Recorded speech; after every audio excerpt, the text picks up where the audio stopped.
Michael and Samir, for inviting me here today and for that wonderful introduction. I am going to be speaking about China.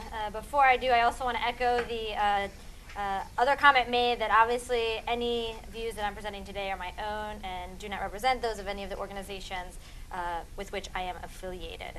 So I'm a China specialist. I work primarily on China military and security issues. So what I want to present today are some views of how China is seeing the development of the Indian military. I think Gurmeet set it up very nicely to show you what India is actually up to. And I think it's uncontroversial to say, to a degree, that India is clearly balancing against China.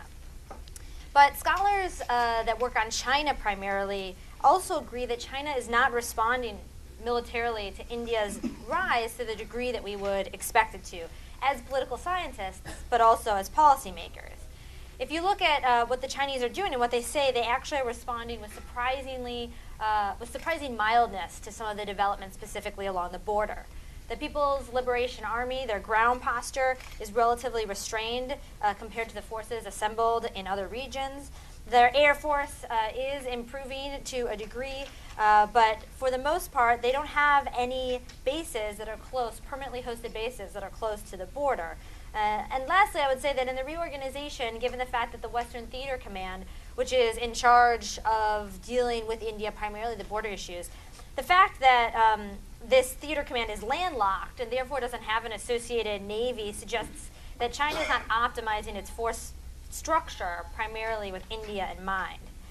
But most telling, I think, is the way that China responds to other countries that are not India. It shows how special really India is in the Chinese mindset.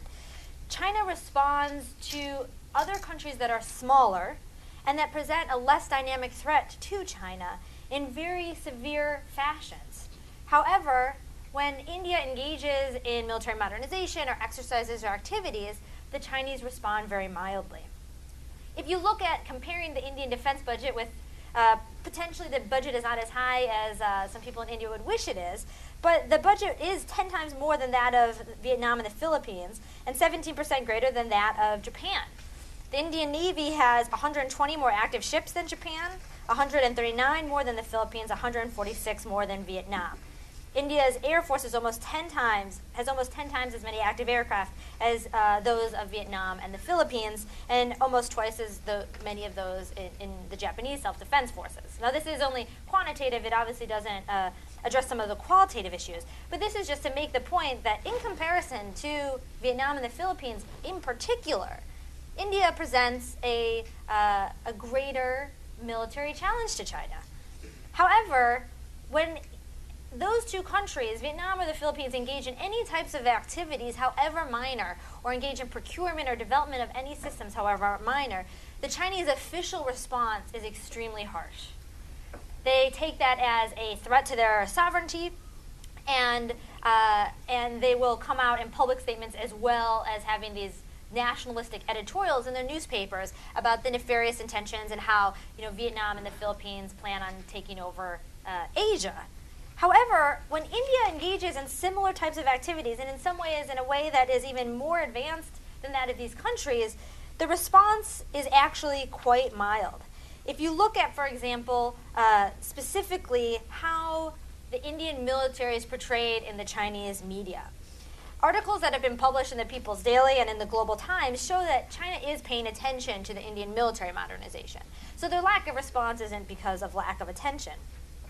However, even though they cover all the procurement and the modernization efforts that are occurring, they rarely mention China as a reason for the arms buildup. Instead, even when it's obvious to even the most amateur military analysts that certain things are being done, particularly to deal with the Chinese threat along the border, the Chinese military papers will instead cite rapid economic growth, persistent tension with Pakistan, domestic terrorist threats, and other reasons for why India is engaging in these activities. The Chinese media will also cover the Indian military in a way that underplays India's progress, usually making an unfavorable comparison to Chinese military modernization. So I think we have a picture, and many of us in the room that study this issue know that India does present some real challenges to China. And even maybe some of the most advanced systems, for example, when India revealed its first indigenous carrier, or some of the advancements that they've made with nuclear submarine technology. When China talks about these advancements, they, instead of highlighting the impressiveness of them, or potentially even the threat they pose to China, they downplay how powerful those would be. They talk about how easily detectable the Indian submarines are, how the carrier is a joke compared to other carriers in the region, and they tend not to include any coverage of how certain systems, especially modernization in strategically sensitive areas like missile development, how any of these developments might potentially impact China. So, for example, on the BrahMos missile, which has clear implications for China, the way it was covered in China was to say that the reason India developed this was because of their weak fighter force, and that the missile was relatively ineffective, given that India doesn't have an expanded C4ISR network. More recently, when India tested for the fourth time the Agni-5 ICBM capable of hitting every major target in China, the Chinese media noted that much testing is needed before it could be operational, and that because of its speeds, it doesn't constitute a credible threat. When they talk about some of these developments, they also like to point out that a lot of the equipment or modernization efforts that are being undertaken in India are driven by procurement from other countries. It's very important in the Chinese narrative that it downplays India's own achievements. And the main reason that China presents any, criticizes and says that Indian modernization is not continuing the pace it should, is that they criticize the domestic political system. And they emphasize the inherent inefficiency in the political system. And so it's a mantra in a lot of Chinese talking points about the Indian military to say, one, the Indian military relies very heavily on outside countries for weapons. Two, the different weapons from different countries that the Indian military procures leaves it with a less effective fighting force. And three, the weapons they end up procuring are such low quality and their own defense industry is so backwards that India will never catch up to China. These types of viewpoints also extend not only to the procurement, but also exercises that are being done on the border. It's very surprising, again, when China is so sensitive, especially to cooperation between the United States and other partners in the region, that when India engages in exercises with the United States, the Chinese response actually doesn't present any sort of nationalistic ire or even commentary. For a large part, they will blame the United States and other countries for tricking India into participating in these balancing type of measures, but that India itself has no desire to actually do so. If you look at the white papers that China puts out, they mention India just as often as other countries, but they mention India in the context of cooperation with China, and they don't actually mention the arms buildup. So this is, I think, a very interesting pattern, and I would say that it's not because some of the maybe conventional wisdom is the Chinese are, they're not concerned about the Indian military, they're not concerned about the Indian threat.